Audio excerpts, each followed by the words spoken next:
Cases जो है अभी भी 2000, 2200, 2500 तक डेली पॉजिटिव केसेस आ रहे हैं।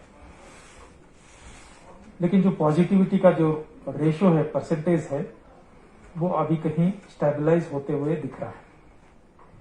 डेली पॉजिटिविटी का रेशो जितने हम सैंपल से लेते हैं उसमें पॉजिटिव पर्सन कितने आते हैं उसको हम पॉजिटिविटी रेशो बोलते हैं। तो तकरीबन 11-12% तक जो है स्टेबलाइज हो रहा है पिछले 4-5 दिन से। उसका असर देखने के लिए कुछ एक डेज या वीक्स भी लगेंगे जिसमें कि और इसको कमी आए। लेकिन तब तक जो कोविड का फैलाव हो चुका है उससे चलते डेथ्स का जो संख्या है डेफिनेटली सेम रह सकता है या कहीं उसमें मामूली बढ़ोतरी भी हो सकती है। बेड ऑक्यूपेंसी का सवाल पर मैं ये बताना चाहूंगा कि पहले जो 8-10 दिन पहले जो सिचुएशंस थी टर्सरी केयर हॉस्पिटल्स में बेड्स की काफी किल्लत हुई थी, वो सिचुएशन आज इज आउट हुई है। स्कीम शोरा, एसएमएचएस और जेवीसी, इसके अलावा बाकी सब हॉस्पिटलों में हमने बेड्स, ऑक्सीजन सपोर्टेड बेड की तादाद बढ़ा दी है। उससे चलते इनकी ऑक्यूपेंसी जो है 80-85% तक आ गई है। इवन आने वाले दिनों में और कम हो जाएगी। और उसके अपोजिट जो डिस्ट्रिक्ट हॉस्पिटल्स थे, जिले के सतह पर जो ऑक्सीजन सपोर्टेड बेड के जो इकदाम थे उसमें उतनी ऑक्यूपेंसी नहीं थी, हार्डली 15-20% थी। वो अब बढ़कर के जो है 40-45% तक आ गई। कहने का मकसद जो है बेड ऑक्यूपेंसी रिलेटेड जो डिफिकल्टी थी वो अब ईज आउट हो रही है। आने वाले दिनों में हमें और अपेक्षा है कि वो और ईज आउट हो जाएगी। जो होम आइसोलेशन में लोग रहते हैं उनके लिए एक स्पेशल किट जिसमें कि ऑक्सीजन सैचुरेशन मेजर करने के लिए डिवाइस, थर्मामीटर, टेम्परेचर मेजर करने के लिए कुछ एक कॉमन यूज वाला मेडिसिन और ये सब यूज करने के लिए एक एसओपी डूज एंड डोंट्स के तौर पर हर एक पॉजिटिव पर्सन को दी जा रही है। पिछले 3-4 दिन में उसमें थोड़ी सी दिक्कतें थी, लेकिन अभी जो है वो दिक्कतें कम हो गई है। हर एक पॉजिटिव पर्सन को कोविड किट जो है अपने घर में ही कंसर्न इंतजामिया से मिलने लगेगी, जिससे कि अपने घर में रहते हुए वो इलाज सही तरीके से कर सके। ऑक्सीजन का जहां तक सवाल है तो हमारे यहाँ 5 मैन्युफैक्चरिंग प्लांट्स है और 20 के करीब हॉस्पिटलों में ऑक्सीजन प्लांट्स लगे हुए। वादी की पोजीशन जो है ऑक्सीजन के चलते जो है काफी कंफर्टेबल पोजीशन में है। तो उस हालात को देखते हुए जो हमने बहुत ही नजदीक का जो नजरिया है या सिकुड़ता हुआ नजरिया उससे दूर आने की जरूरत है। कहीं कुछ मीडियम्स में मैंने ये भी देखा है, कोई एलिगेशंस, काउंटर एलिगेशंस कि यहां कम हो रहा है दूसरी जगह ज्यादा हो रहा है, उसमें हमने पढ़ने की जरूरत नहीं है। तो मुश्किल का वक्त है, हमने जो है एक कंबाइंड एक वन फैमिली मिलकर के चलने की जरूरत है। कोई चीज अगर कम पड़ जाती है तो डेफिनेटली हम दूसरे से मांग सकेंगे और डेफिनेटली वो ही गवर्नमेंट करती है।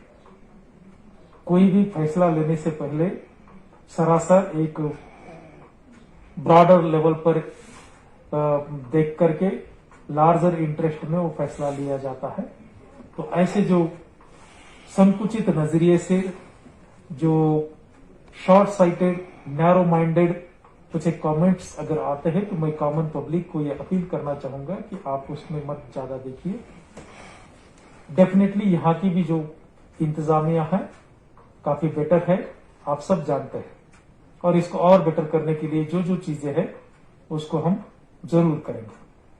वही बात लागू होती है यहाँ की वैक्सीनेशन से रिलेटेड। पहले जो है हमने काफी अप्रिहेंशंस थे, इवन हमारे हेल्थ स्टाफ ने भी वैक्सीनेशन नहीं किया था। लेकिन जब सेकंड वेव आई, हमें लगा कि नहीं, ऑक्सीजन वैक्सीनेशन एक जरिया है जिससे कि हम इस बीमारी को फेस कर सकते हैं इफेक्टिवली, तब हमारे यहाँ काफी बड़े पैमाने पर वैक्सीनेशन हुआ। मैं आम आवाम का, खास करके रूरल एरियाज की जो आवाम का शुक्रिया अदा करना चाहता हूं कि उन्होंने बढ़े चढ़ करके इसमें हिस्सा लेकर के वैक्सीनेशन करवाया। अबव 45 की उम्र के वाले लोग जो है वल्नरेबल रहते हैं। इवन एक एक दिन पर जो है 50,000 तक हमारा वैक्सीनेशन गया है। आज भी हमारा जो वैक्सीनेशन का जो परसेंटेज है वो 61% है और नेशनल एवरेज जो है 33% है। ऑलमोस्ट दुगना हमने वैक्सीनेशन किया है।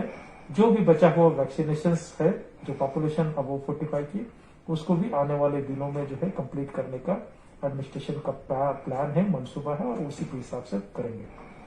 जहां तक बिलो 45 पॉपुलेशन का वैक्सीनेशन का सवाल है, उसमें अभी रजिस्ट्रेशन चल रही है, क्योंकि 18 से 45 की उम्र में लगभग 37 लाख पॉपुलेशन आती है वैली की, काफी बड़ा पॉपुलेशन आता है। उसको हम प्रायोरिटाइज कर रहे हैं। जो लोग ज्यादा लोगों के दूसरे के संपर्क में आते हैं, जैसे शॉपकीपर से, ट्रांसपोर्टर से, ड्राइवर से, प्रेस पर्सन से, जो इस एज ग्रुप के हैं, या हमारे जो मुलाजिम है जो ज्यादातर पब्लिक के संपर्क में आते हैं, जिनको हम सुपर स्प्रेडर्स भी कह सकते हैं, उनको हम पहले वैक्सीनेशन करेंगे। प्रायोरिटीज बन रही है।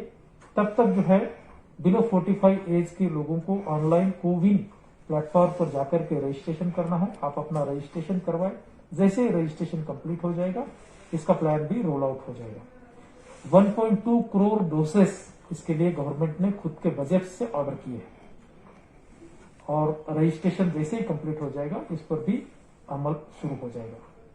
मैं फिर से एक बार वादी के सभी आवाम को इस बात का धन्यवाद देता हूं, शुक्रिया अदा करता हूं कि आपने गवर्नमेंट के जो इंस्ट्रक्शंस है कम्युनिटी लेवल पर स्प्रेड रोकने के और साथ ब साथ इंडिविजुअल लेवल पर जो इंतजाम करने हैं, mask related, hand sanitiser related, गर्दी के एरिया से दूर रहने से रिलेटेड, या जो कंटेनमेंट मेजर है उसमें घर में ही रहने से रिलेटेड आपने कंप्लाई किया है, उसके लिए मैं आपका शुक्रिया अदा करना चाहता हूं।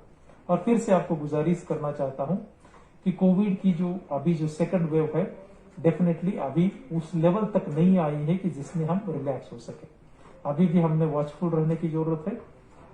काफी भयानक, काफी डेंजरस सिचुएशंस दूसरे इसमें है, डेफिनेटली उतनी नहीं आई है, लेकिन तो भी हमने इसको फेस करने के लिए सभी ने इंतजामिया का, एडमिनिस्ट्रेशन का सपोर्ट करने की जरूरत है, तभी हम कोविड को हरा सकेंगे। शुक्रिया, थैंक यू।